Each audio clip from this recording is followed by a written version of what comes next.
Hey YouTube, today I want to do a video talking about the Ebola pandemic that's raging through Northwest Africa. Um, I don't know if you know, but it's increasing exponentially. They say the rate of infection is doubling every 20 days, and that if it keeps going the way that it is, by January, 1.2 million people will be infected. Uh, Basically the big danger is if it reaches a huge third world slum city like Lagos, Nigeria, or if it makes it to India, Southeast Asia, one of the big Latin American cities like Mexico City.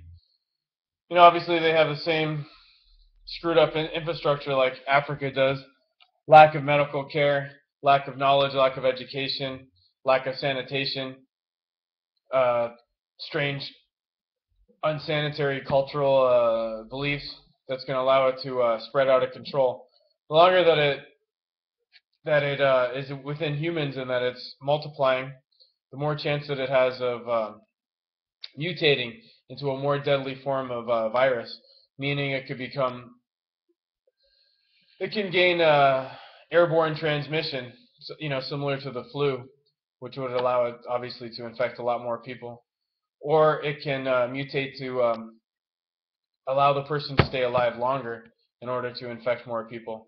Like I said, the longer that it's around before it gets eradicated, and the more people that it infects, the more chance it has of mutating or also joining with another virus, becoming something even deadlier.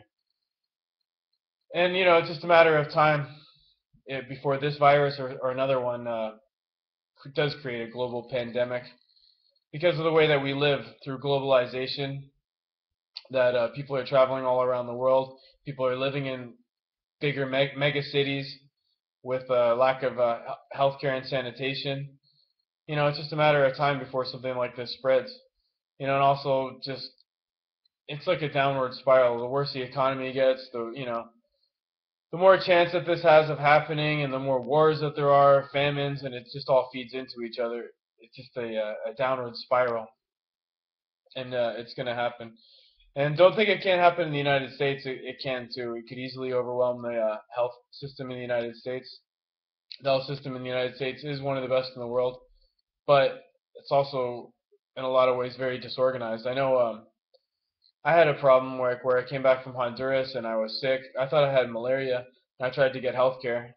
I really just wanted to find out what I had, and I couldn't. I really couldn't. I went to a bunch of different hospitals and emergency rooms, and since I didn't have health care, really couldn't get treated. And finally, they just took my blood and they tested, and they said you don't have malaria. And then they also told me it's impossible because there's no such thing. There's no malaria in Honduras, which is completely false. And they just pretty much just turned me away, even though they ended up sending me a bill for $500. They didn't help me in any kind of way or lead me to know what I had. I mean, I could have had anything, and I could have been spreading it all around the United States, but they seemed completely unconcerned. Anyway, it turned out that I had dengue. I figured it out on my own, which there's no treatment of anyways. But like I said, they had no idea what I had. I could have had any type of tropical infectious disease. And you'd think any responsible person would want to know that so that you wouldn't be infecting other people. But the healthcare system, if you get caught up in the red tape of it, can be completely heartless. So, like I said, there is a big potential that a disease could be spread throughout the United States. It doesn't matter about the healthcare system. And the way that people need to be isolated in order for it not to spread, they can only do that with a certain amount of people. And once it starts happening, more and more people get Ebola, the healthcare system will just be completely overwhelmed.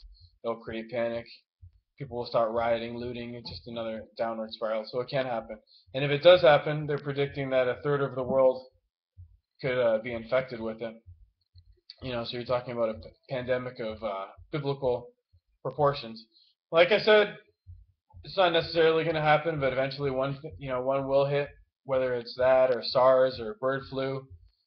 Like I said, the way that the world is globalized, they really can't shut things down. It would be hard if they shut down travel completely to one area of the world. That would basically just kill the global economy, and it would definitely, in some ways, it would make it worse because people will just start panicking, rioting, trying to bust out of those areas. And it's pretty hard to control the world now, the way things are. Uh, I don't know. What do you guys think? Are you worried about Ebola? Are you making any kind of preparations for it? Can you prepare in any kind of way? I mean, definitely it would be a good time to have food and water stockpiled, and gas masks, and any kind of protective equipment just in case. From because if you could stay within your house for 6 months, that would be the best thing, not to have contact with anybody else if it does start spreading. Like I said, especially if it makes it to the Southeast Asia, India, it's going to be out of control, and I don't think they'll be able to stop it. What do you think?